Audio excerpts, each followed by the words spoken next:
Oh my god, we're recording live at DID6. Stay tuned for the next time. And then we got Vanessa up in the bed doing God knows what.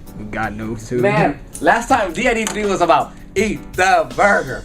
Eat the burger. And then that was 3. Yeah, and then DID5 was eat the cheesecake. Oh, smoothie? Yeah. Man. Now this time, what are we gonna eat? Chick-fil-A. Chick-fil-A. No, eat the chicken. Eat the... Honestly, right now, this feels like a movie. It feels like, 2012, we're the last survivors. We managed to get the ticket, we're in our little room, showing you the room. It's only 2 beds, Of course, Vanessa sleeps on the floor. You see that? That's the floor. That's Vanessa's spot. There's my bed, and then there's Manny's bed. Vanessa. Huh? This is not up for discussion. Exactly. Why is okay? No. No. Really stretch out No. Look, like I said, I believe this is my bed. That's Manny's. This is you.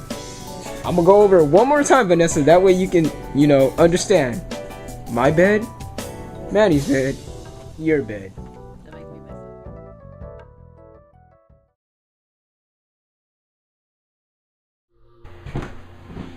What's up, everyone? Thank you for making it to the 7th lesson on DOA. Assuming you watched the last 6 episodes, I'm pretty sure you're getting a pretty good understanding on how DOA works.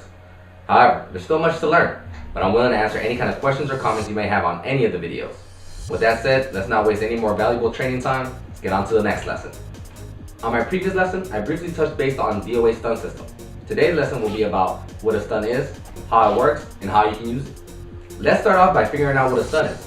A stun is pretty much what it sounds like. Something that leaves a player vulnerable for a certain amount of time, and they're not allowed to attack or block until the stun animation has ended. It kind of leaves them in a stagger state. Now, unlike most fighting games, when you're stunned, you're pretty much done for. You have to take any additional damage they're allowed to give. Of course, you have one option, and that's to mash the buttons to get out of the stun. DOA gives you that option. However, since stuns are more common in DOA, you're given one more option, and that is the defensive hold. If you're in a stun, and you continue getting hit on the same hit level, I would recommend trying to hold the move if you see it coming. This is something I covered on lesson 1. One thing to know though is that stuns don't last forever. There's a certain threshold that you can pass and you'll eventually just fall down. This is to prevent any kind of infinite stuns. Each stun will vary, so make sure you test out the stuns that your character may have. Next on the list is how to initiate a stun and how to use it. First of all, you gotta find a move that creates a stun no matter what kind of hit status it gives. Meaning, doesn't matter if it's a normal hit, counter hit, or high counter hit. You gotta check your character's moves to see which move will actually stun, no matter what the situation is. Test all your character's moves to see what works best for you.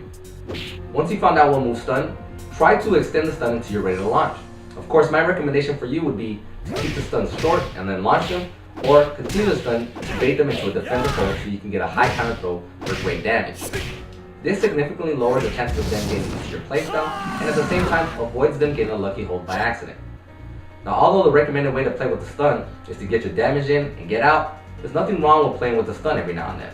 It helps you create mind games for you to get better throw setups and a higher launch.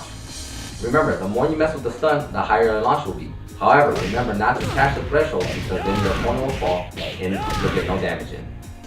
Now, before I end this lesson, I wanted to make sure that everyone knew where other stuns were possible. Of course, most stuns will happen on counter hit and high counter hit. However, stuns can also happen on water, ice, cliffs, and if that doesn't surprise you, it'll happen after ceiling hits and after getting hit over repetition. So keep an eye out, stuns are everywhere. But don't be scared to use a defensive hold every now and then, or to mash your buttons to get out of it.